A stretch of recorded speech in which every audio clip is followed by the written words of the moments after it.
What's up, y'all? And welcome to another episode of Team Ready Gym Talks, where we taking people out the gym and just talking about everything that's going on, man, in the gym and in the world, man. We just gonna try to motivate some people and inspire some people to be in this gym life, man, and get into this gym lifestyle. We got with my boy with me today. Introduce yourself. Yeah, my name is Malik. Instagram, differab, DIFFERAB.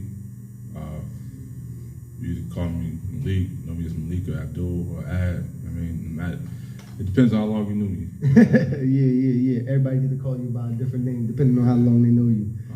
That's how it always is, man. We got people that know us from when we was young. They got that young nickname. Yeah, and you know when you hear it, you like, oh nah, that's somebody that know me. I got family nicknames and all that. Yeah. Like look, you hear that name out in the street, you like, oh nah, that's you know me. Yeah. You ain't just no new person. Right. I feel you. So man, we just gonna talk about a couple things, man. I wanted to kind of get an idea, man. You know, you kind of a big dude, man. Anybody who go to your Instagram and they see you, you know what I'm saying, they'll see that you do some modeling, they'll see that, you know what I'm saying, you well fit. What kind of got you into fitness? How did you start, man? Like, how did you get to where you at now? Fitness, it was kind of like, you know, a few factors that played into me, like kicking off my fitness journey. Okay. But prior to me really locking in, which I would say was January 2020, I used to play around with it. You know, like growing up, like on the block, I was always like the fastest kid in my hood. I was always like doing gymnastics. We had some shit back in North called Flip City. You know what I'm saying? Like This was like early 2000s. And, you know, they always wanted me to be a part of that. I used to be flipping all down the block. I used to be like doing all kind of crazy stuff as a kid. You was crazy athletic, huh? Yeah, then, you know, once I hit middle school, like, I was a skateboarder for a long time. What?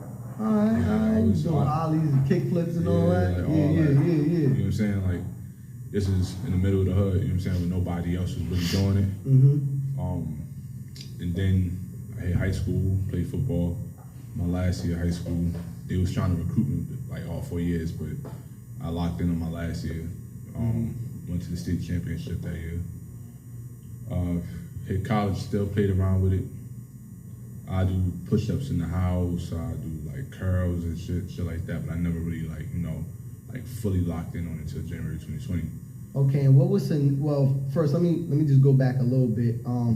One, where are you originally from? North New Jersey. Okay, North New Jersey. All right. So what brought you to Georgia? Family issues. Oh, I wouldn't necessarily say issues, but you know, family situations. Better living, you know, trying to get more opportunities, stuff like that.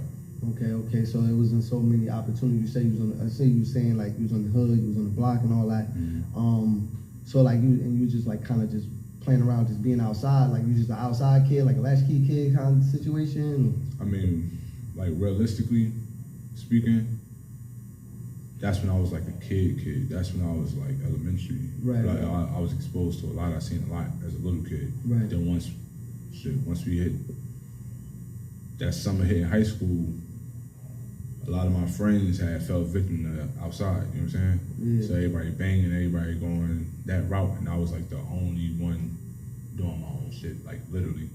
Then, you know, I linked up with my bro, been my brother since my freshman year of high school, you know, and into the fitness thing, but we've been doing the fashion thing, so hence that ties into the modeling aspect, you know. But around that time, I started to like find my lane. I just stayed in it. But you know, that's I grew up around all that. You know okay. Now you said you seen a lot when you was a kid, man. You want to kind of expound on some of the things that you saw that kind of helped shape your mindset and trying to stay away from the streets and stay away from the things that your friends fell victim to. Man, honestly, Give us one. man, I done seen somebody get shot. Like I done seen like. How old were you when that happened? Man, I was probably, I know it was elementary, had to be 3rd, 4th grade. You seen somebody get shot? Yeah. Well, like to briefly explain the story, it's gonna sound crazy, but like where I grew up at, like if you go in North, I was on Stuyvesant in South Orange Ave, like right in the Westwood. In the Okay. You know what I'm saying? This early 2000s. So like, literally, like, I used to go in the house and play Grand Theft Auto, come outside, see Grand Theft Auto.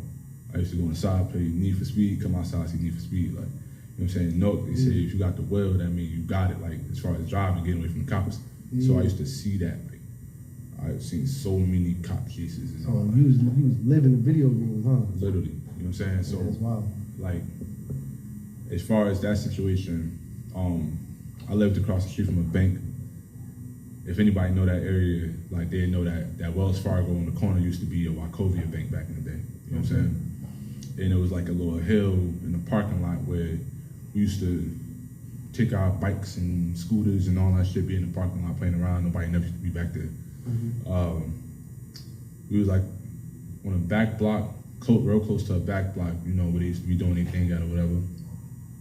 And one day, there used to be like a crack in the gate to like slide through. Like a crackhead like slid through, you know what I'm saying? But he was running, you feel me? So, mind you, we taking our turns going up and down the hill, so I'm on my way up the hill, and the crackhead slipped through the gate, you feel me? So he run past me, we looking like, you feel me? So he kind of like, you know how you running from somebody, you trying to throw shit behind you? He like weaving between us, we little kids, you know what I'm saying? Wow, so he's like using y'all like a shield type. Yeah, he was trying to weave through us and shit, like, all right, you see these kids, you ain't gonna do nothing right here. Oh, wow. So, old boy slid through the gate, and I remember he had some shit like in the bag, he had some shit in the plastic bag, you knew it was a strap. Yeah. But he was like right in front of me, and I froze up. So mind you, my man's that was like my best friend, he knew what it was, so he was like, run. I'm just standing there, I'm just like looking at him and shit. So he just looked at me. He said something, I think he said some shit, he just double backed out the gate, you know what I'm saying? So he ran around on the main street on South Third Ave coming down.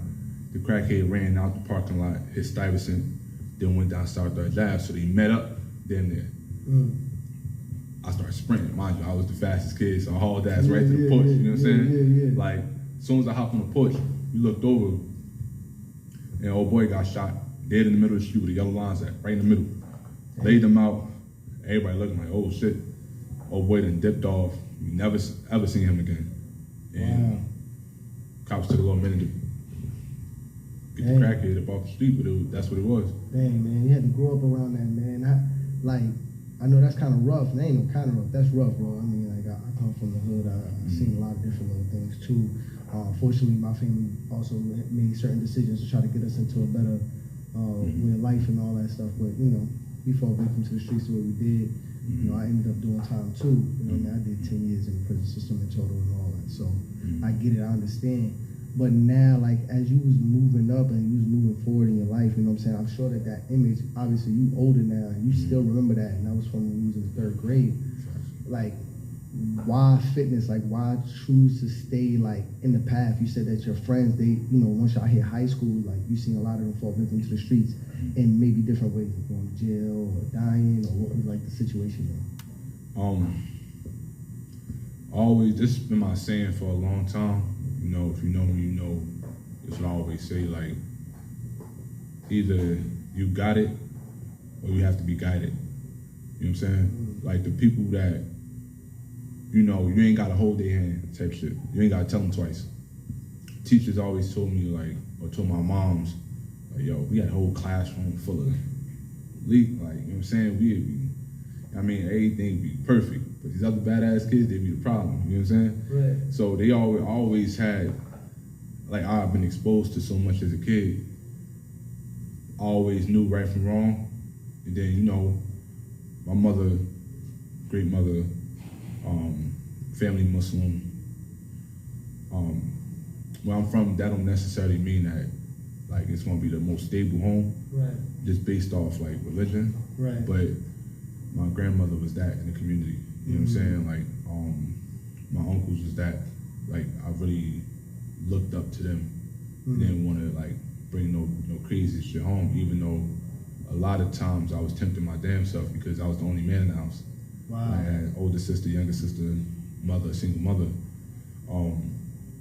Until my stepfather came around a little later in the times. But, like, you know, you in high school, you're not acknowledging nobody really be a stepfather. Right. You know what I'm saying? Like, but he was a figure. But at the same time, you know, he took kind of rebellious to it and all that. Now it was like a lot of things I had to find out by myself. You gotta learn on the fly. You gotta learn how to like what? Protect yourself, talk to girls, conduct yourself in situations. Shit, been in a couple situations, niggas try to rob. You know what I'm saying? Yeah. Try to rob you and shit, or even when shit hit the fan, where you keep coming home, your lights out. You keep coming home, cable off. You keep coming home, only way I eating is off food stamps. Wow. Only way. You feel me? Only reason why I got a roof over your head, Section 8. The only reason why the lights is on, you got a crackhead, come chip the meter, have that shit running. You know what I'm saying? Wow. Like, I grew up, like, it was like, if I go into real detail, you'll be like, damn, you know what I'm saying? Yeah. So, it was times where I was faced with, like, the drug dealers was on my porch. Like, house cuts, you had bullet holes in it, all kind of shit. The block I lived on was a block niggas wouldn't go down. Like, it was shit I seen myself, shit that my sister seen, my older sister seen, my mother seen. Like, we got stories we could bring to the table, and I'd be like, damn, I didn't know you seen that. Yeah, that's crazy. Me? So, yeah, it was times I'm like, damn, I might go that route to get some money, or I might get a gun to protect, or I might get it, you know, but I just sidestepped it. I was able to weave it, you know, family, and I always picked real good friends. But I never had a group of friends, for real. I always had, like, brothers. And, you know, I always had, like, the leader of the pack kind of mentality. Yeah. So you never really had to tell me right from wrong, but, you know, when that pressure on you anybody might, you know. Might fold, yeah, for sure. And you just had that leader mentality that kept you from folding. That's a lot to handle. That's a lot of pressure on you, man, especially, you know, starting young. And, you know, you say you was playing sports and you was doing different things. You say you didn't start taking it serious until you was like in your senior year? The reason I took it serious was my freshman year. My freshman year, I came through, like, kicking niggas' ass in football. Like, the upperclassmen, like, kicking their ass type shit. You know what I'm saying? To where they brought me through to varsity, like, yo, we about to make you play. But I never got my physical on time to even play. You know what I'm saying? The niggas was telling me that we had a freshman team, but they was telling me different shit. So the school year just went by. I felt like if I had like a male figure that was like, yo, come on. Then I would have played all. Some guidance. Right, my sophomore year, my mom wasn't even on playing football. Like, it was all kind of like trauma and shit going on. You know what I'm saying? My 11th grade year, which was my favorite year, I ain't gonna lie, I was worried about being cute and all that. You know what I'm saying? Like, I finally got a little bit of money in my pocket. So it wasn't like, you know, shit flipped. So I'm like, I walk around with flies in school, you know what I'm saying? Yeah, like, but you had a job or something, what you was doing that? So dipping and dabbling a little bit? Nah, it wasn't even, I gotta give a lot of credit to Rutgers University. You know, they was partnered up with my high school, the North Campus, where they used to do like after school type shits where they give you like paid stipends. So they'd pay you like monthly, you know, sometimes it'd be backed up, but then they'd make sure they give you your bread. But that $100, me and my bro used to stretch that shit out. Like it was 10 racks. You know what I'm saying? Okay. So that kept a little something in our pockets and shit like that. No doubt. And so once you started playing sports, you was playing football, right? And then what did that take you? How did you end up going? Like, how far did you end up going with that? I transferred to Weequahic High School from West Side. I went to West Side my first 3 years. Weequahic was still a bad school, like as far as rep and anything, but they had a lot more like honorable men that worked there. Okay. To say the least, you know what I'm saying? Right. Where you wouldn't want to disappoint some of them because you know they had like they was looking out for you. West Side was just like the wild west type shit. Like, you feel me? So when it came to playing football, I already kind of had the mindset to play football. You know what I'm saying? My last year, and you know I was just like, fuck it, I'm gonna play. And they was the best team in the city already. So when I hit the field, like straight raw talent, they had me on the D line because that was the easiest position to learn. I'm dragging niggas, I'm dragging the whole line. Like everybody, like yo, they kept running live practices. Physical. Yeah, they kept running live practices with me. Like they kept lining their best people up against me. And even on offense, I wasn't the fastest, but my hands was the best. Like I was like a standout type of person. Where the coaches was like, damn, if we had you all year, we would have been all county, all state at least. You feel me? So from there, I kind of left it alone because the college I went to, I ain't really fuck with them. What college did you go to? I went to King University, so D3. And why did you choose that school? The clock was ticking, but also, shit, they sold me and my bro in the open house. Like we ain't never seen no campus that look like that. Mind you, this not no D1 shit, this D3. Right. But we on a different part of Jersey where the campus got fucking bunnies hopping around and shit. Like, you seeing all these girls. We already had girls on us and shit, but now we seeing shit on campus. We like, what the fuck? Like, we walking through the domes and shit, we like, nah, this it right here. You feel me? Yeah. And it wasn't really like, you know, that's what we was focused on, but you know, we young. Yeah. And then it was still like a great thing to hit college, like a 4-year university. Yeah. So. Did you end up graduating? No. Then, so you left how long into college did you leave? I left my 3rd year, credit-wise, it was like, I had like 2.5 years completed. So you saying about college and how you got, you know, out of college and everything.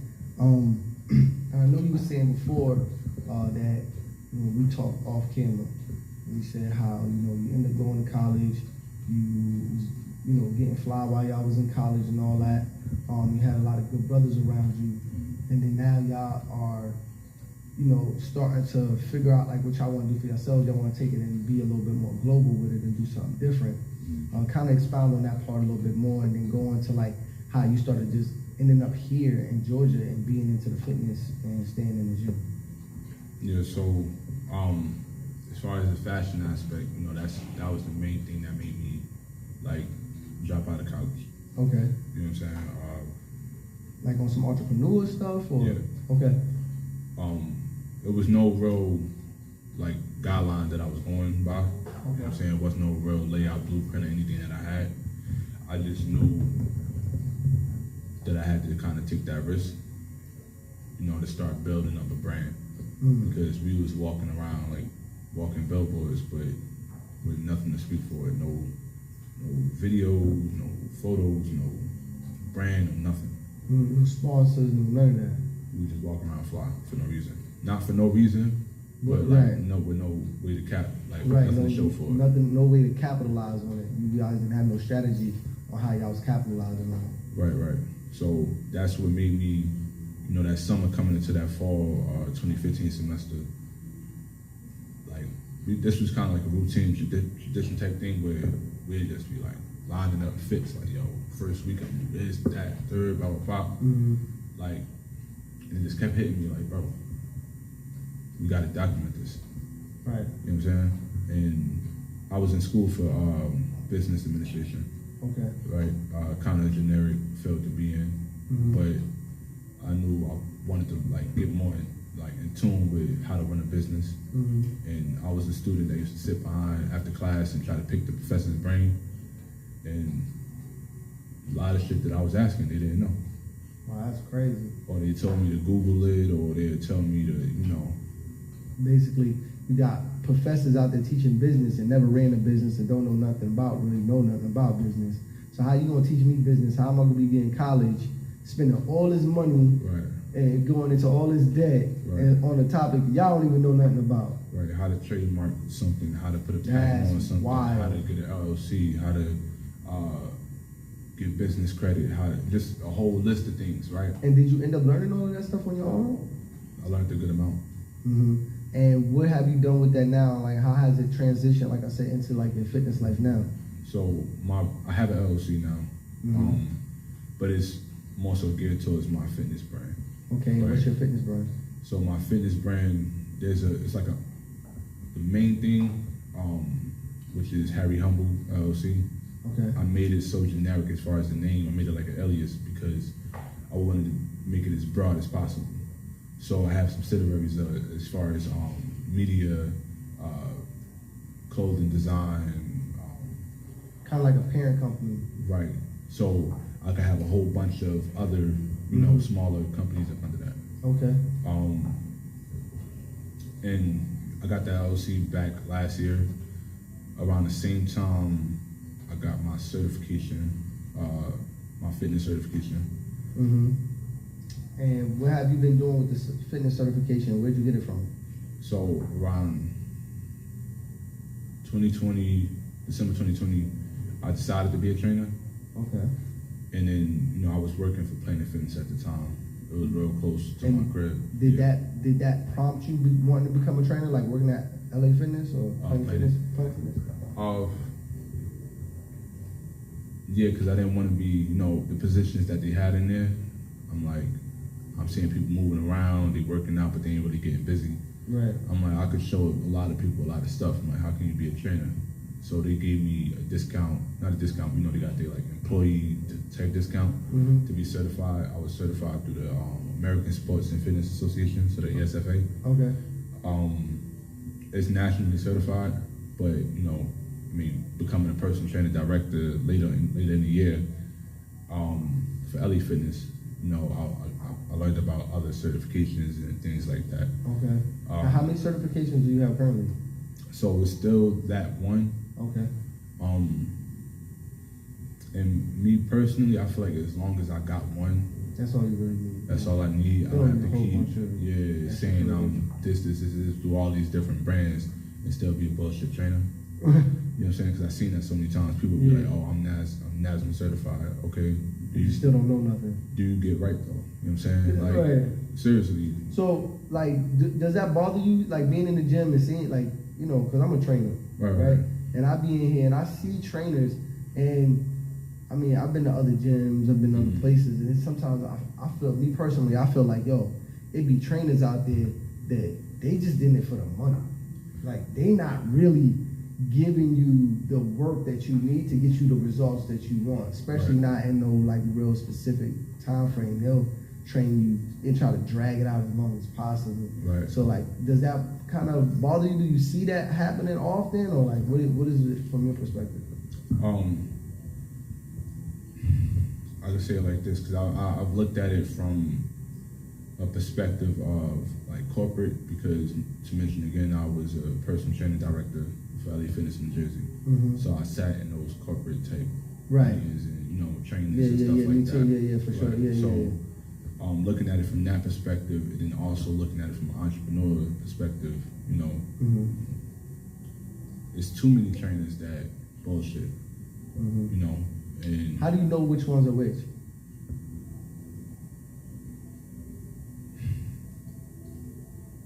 You could tell if the trainer is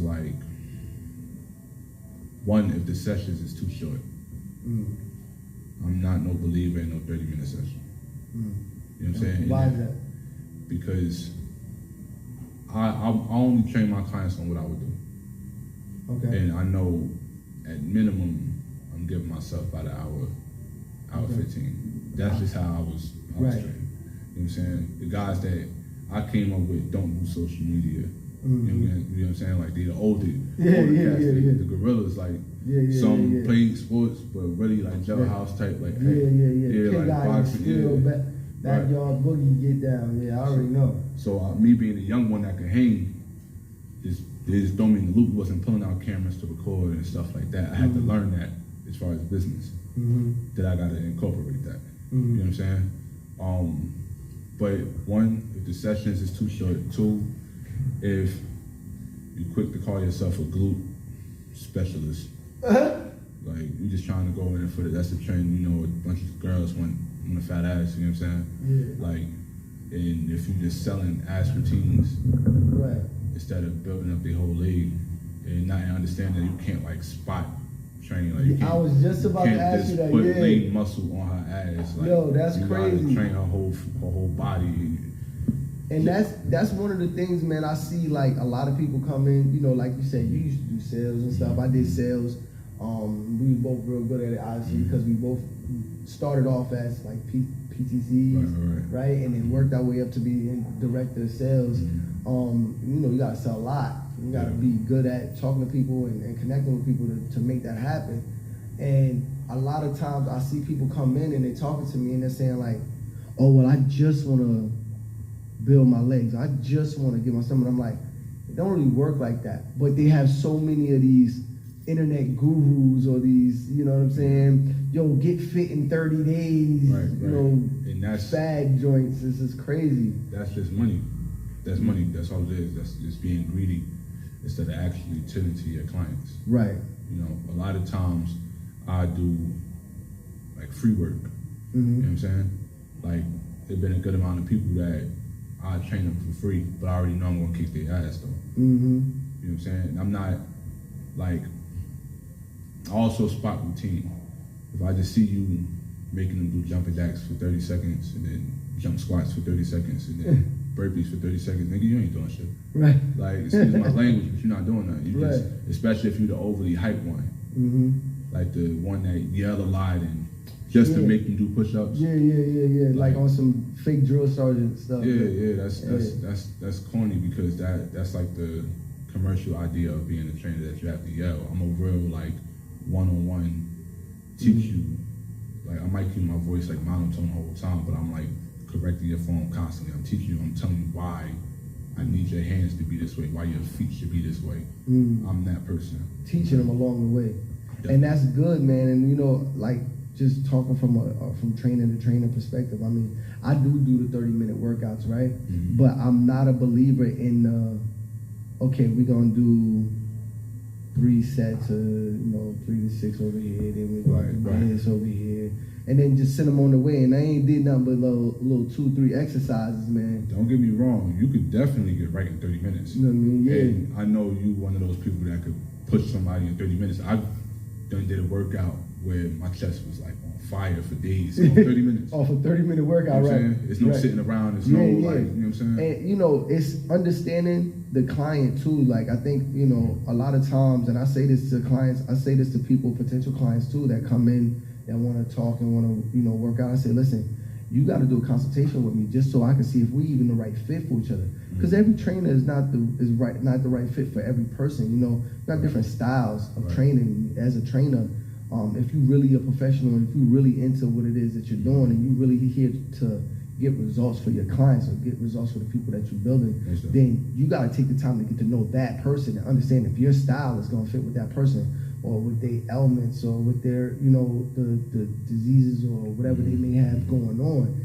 And, a lot of times, man, they miss that personal part of the training. It's personal training, but people forget that it is personal. Right. You know what I mean? So you have to build rapport with people. You have to get to know them. You have to, understand them. But you also have to know, like, some people, you probably could, like, just, hey, all right, I want you to do this like this. I want you to do this like that. We're going to crack like that.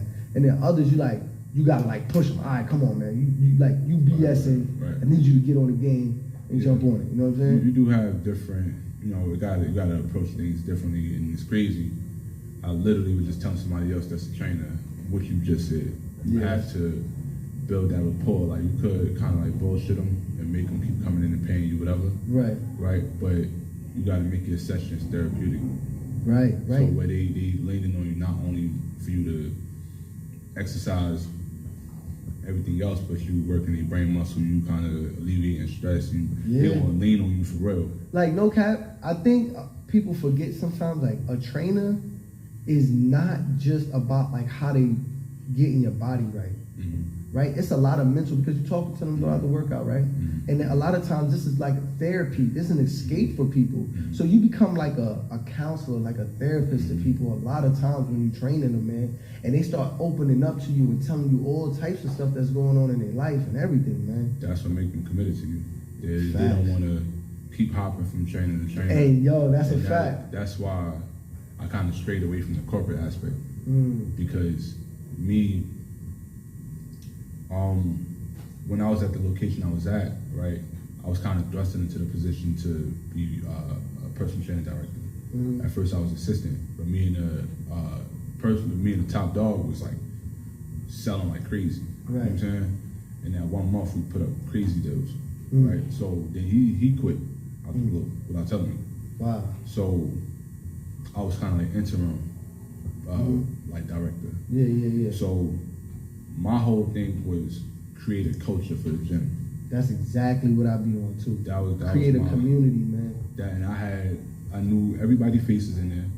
I circled the gym. I used to get right on the floor with them. Whether it was deadlifting, I'd be with the Hispanics, I'd be with the whites, I'd be with the blacks. It don't matter. I'm getting right with any and everybody. Right. You know what I'm saying? But that wasn't really the motive behind corporate, right? They want you to be more on some just straight money. Yeah. And you want to connect to the people, right? And that's you going in different directions at that point. Exactly. You ain't gonna have no real like loyalty to you. It's just gonna be talking money out their pockets. Yeah. And I'm not that kind of. And you know what, man? I have to honestly say that was one of the reasons why I got out of the position as well, man. Just because I really care about people. I really care about the culture. And I really cared about connecting with people, man. And it was a big thing for me. You know, it's a great feeling when people come in and they looking for you. They looking for your face, man. They looking for you.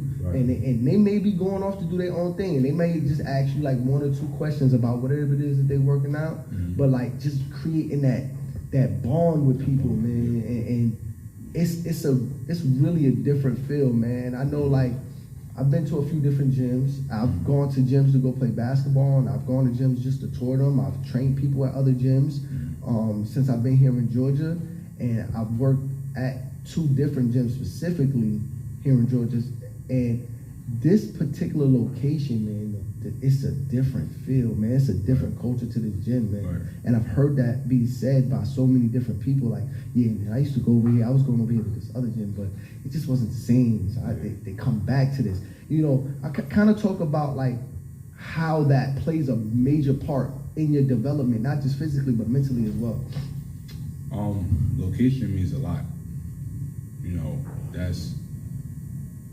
know, you got to know what demographic you're dealing with. When you want to instill like a certain culture or build a rapport with the people, you got to know how to. Right. You got to know how to. What's the word I'm looking for? You know, you might have to switch your dialect around. You might just have to switch your approach around different ways. You know, I can talk like I'm from the streets, right? But then I can also talk like talk proper. And it's all about building rapport with the person, how you approach with this person, and location is definitely it plays a huge part as far as like who your clientele would be, right? And the type of culture you could build. If it's even any leeway for you to build a culture. You might walk into a gym and it's already locked in place on whatever that is, and you can't even like infiltrate that. You might walk into a spot and it's just like that's their groove, how they do, and you kind of just how to play. I ain't gonna hold you. That's kind of how I felt when I went to Tucker, man. I ain't gonna lie. Like I kind of felt like I couldn't create the culture that I wanted to create in there because it was just too. One, the gym is huge. It's one of the biggest gyms in Georgia, right? But it was also just the way like the different, because you had so many different people coming in and people were not really connecting with each other like that. They weren't building the culture. It was more of a place for like a corporate type person. You're like, all right, just get the money out of the pocket and move on. You know what I mean? Right. There was no camaraderie, no community that you could build in there. You know what I mean? And even that, like I just don't see that as a successful way of like just being with people in general, especially understanding the major impact that fitness plays in a person's life. You know what I mean? That's a fact. I worked at multiple gyms. If you go to Jersey, the Union location was where I was the director at. That's where I was running the show, building the culture and everything. Okay. The West Orange location, which was my second one, I was putting in better numbers but that's all we was worried about.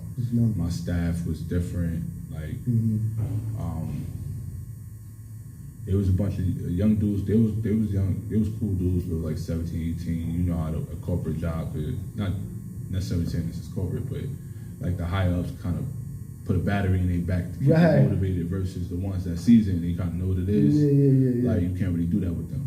So I was around kind of like the young and inspired, and they was willing to try and do anything that they said. But culture-wise, you couldn't create no culture at the second location that I'm referencing to. Do you think that there's more success, like, you know, if you was to open up your own gym, would you focus more on building a culture, or would you focus more on just like, all right, let's just make sure that there's enough money coming in, revenue coming in, or whatever? Culture always wins. That's longevity. You know what I'm saying? It don't go nowhere. And that's why I would take a long time before I even decide to open a gym. Because I don't even want to be faced. I know it's inevitable, but I would try to, you know, cross my T's, dot my I's, build the foundation up, like as far as finances, make sure everything is straight. Right. To where I have leeway to just focus on culture. Some people try to open some shit up so fast, and it's money. And then it's like making it feel like work versus some shit that they love to do. Exactly. Now, and yo, that's hitting it right on the nail, man. You know, if somebody's listening to this, right, and they're trying to choose, like, okay, so how do I choose the gym to go to? How do I choose a trainer to use? Or like, how do I know if I'm getting the right trainer? What kind of things would you tell them to look for in picking a gym and picking a trainer? First off, understand the type of client you are. Know if you need somebody that's going to yell at you, or know if you don't need all that. You just need to be like instructed and taught. Right? If you need somebody that yell at you, I'm not gonna yell at you. Right. You know what I'm saying? Right. Sometimes it's just that, like clear cut. But if you're the one that's real studious and you could pick up on a lot of like, you know, information you want to learn, you possibly want to branch off and make fitness your lifestyle in the long term, or become training yourself, or however you want to go about it. Like, you could go around kind of fill the trainers out, you know, especially if you're going through like commercial gyms. They give you leeway to do like free sessions here and there. Like I worked at multiple gyms, Planet Fitness, LA Fitness, Blink Fitness. And it's always a way to get that first session going. Right. Kind of get an idea what type of training you're gonna have. It's like kind of like a dating scene a little bit. Like you kind of go out and kind of see who's who, what's what. And would you tell them to focus on like the culture of the gym, or like how would you advise them to picking the gym to even go to? Not picking the gym. You know, a lot of people gonna lean more towards convenience, right? Something that may be closer to the house or whatever the case may be. But the gym starts from the head of the snake. Right? Explain that. So whoever the directors are, whoever the general managers are, whoever the operations manager is, like, or whatever the system that they have going on in that establishment, you would get a feel for that immediately. I mean, I'm somebody that pick up on, you know, a lot of people speak on energy and vibes and everything. Absolutely. You can walk into a spot and kind of know, like, absolutely. Even the setup of the gym plays a part. The colors that they use, the music that they play, if they have a juice bar, what are they selling at the juice bar? You would know, like, all right, this is a gym that go too hard. This ain't really for me, or this is a gym that really ain't. It's too like I need something a little bit better. So I want to talk about one more thing right before we, you know what I'm saying, because we're gonna close it out soon.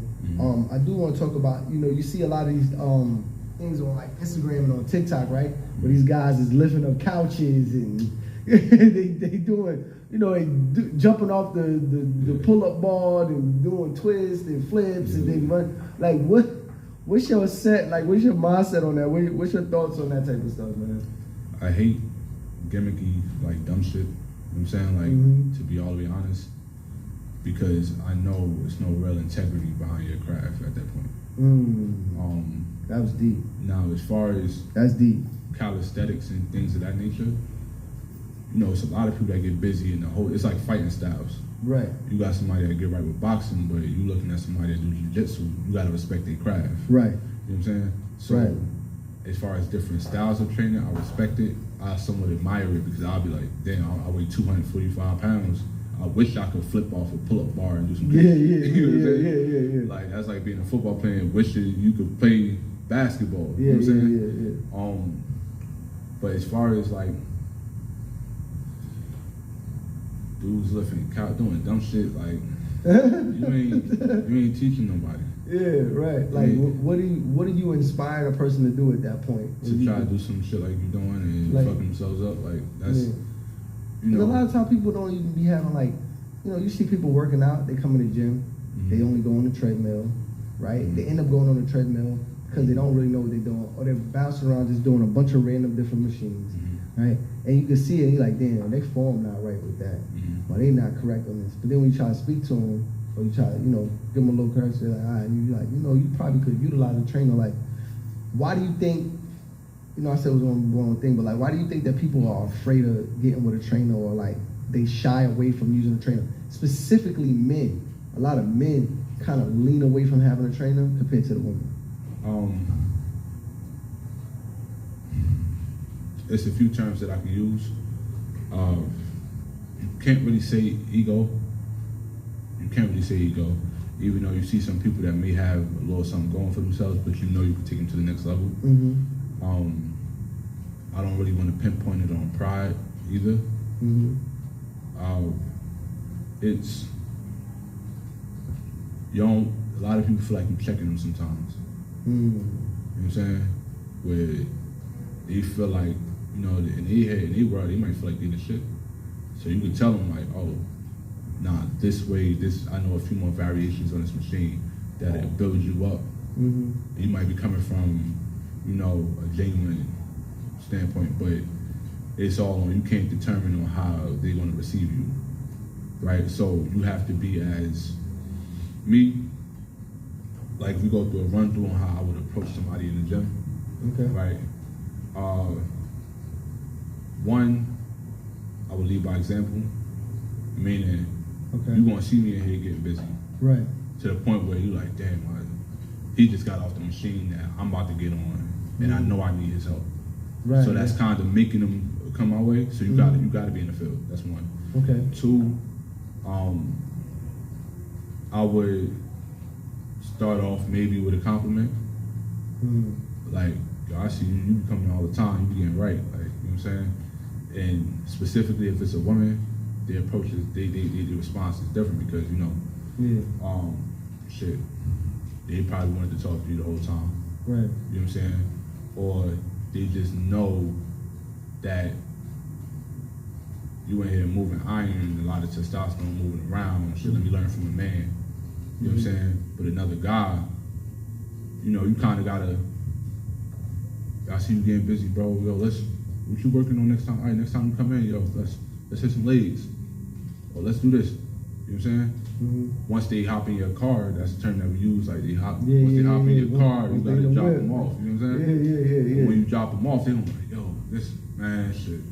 How much you charge, bro? Sometimes you gotta type kick their ass for them to be like.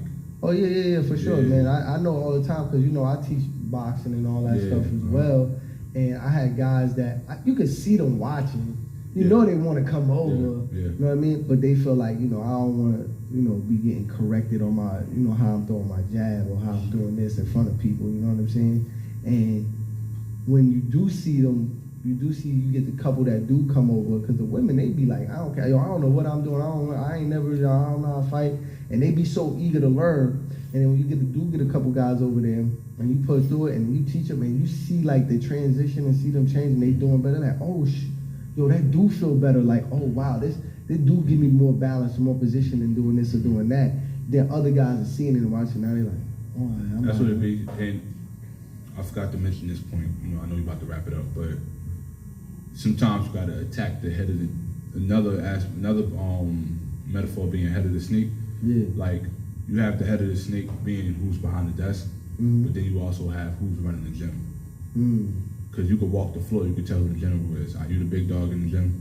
I'm gonna attack you, or I'm gonna build a rapport with you. Right. So then everybody else gonna follow because they're gonna see Big Bro over there. He rocking with you, and then he might be the loudest one in the gym. Every time you see, yo, bro, what's good, bro? Yo, what you working on today? Then it's gonna be other people kind of be like, yeah, I respect them. They might tap you on the side, like, what's up, bro? Let's work, like. Yeah, that's a great approach, man. I can see why you did so well with sales too, man. Because you know how to, spark some things, man. Yeah. And just in business in general, man. That's, those marketing strategy, psychology, and marketing go hand in hand. And so those are definitely some good points that you brought out, man. It was definitely a pleasure having you. We're gonna have to have you on again, man. We got some more things we definitely could talk about, man. Give you opportunity to get freshed up and all that, so you can show them how fly you really get. You know what I'm saying? Man. If y'all got any questions, man, I ask that y'all please, man, put the questions in the comments, and we're gonna be looking at the comments and answering questions that y'all might have. Whether you got a fitness question, personal questions, anything that you heard on the podcast today. Tell the people where they can find you again, how they can follow you, how they can support you. You know what I'm saying? How they can see more of you, man. My main page right now, I'm kind of just channeling everything through Instagram until I transition over into TikTok. But TikTok, I got the same handle. So Instagram, Differ Ab, DIFFERAB. Same thing on TikTok. That's really where you're gonna find me at. Okay. And the brother is a trainer as well, man. So if y'all looking for a trainer, I'm a trainer. He's a trainer. We all be working in conjunction with each other. Man, we want to just see y'all win. We want to see everybody becoming the best version of themselves, man. Whatever that means. Whether you're trying to lose weight, maintain, get you a bedroom body, you trying to blow up and get real big. You know what I'm saying? Maybe you just trying to train for an event that you got coming up, or a wedding, or whatever the case may be, right? Birthday, whatever it is, man. Understand that we're not magicians, man. We can't make 7 years or 8, 10 years of bad habits go away in 30 days. Right. You know what I'm saying? Give it time. It's a journey. You know what I'm saying? It's a marathon, kind of like. You know what I'm saying? R.I.P. to the brother Nipsey, man. It's a marathon. It's not a race, man. So, be willing to tap in.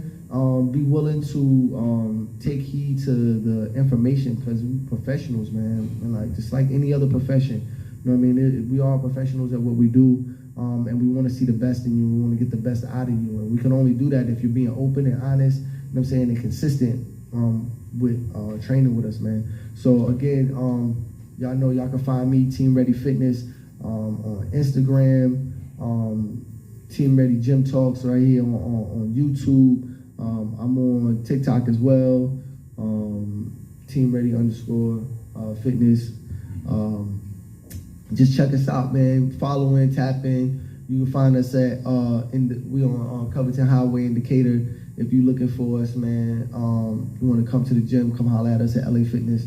We are some big supporters of what we do over here and the culture that we built over here, man. All right? Love y'all, man. Peace. All right.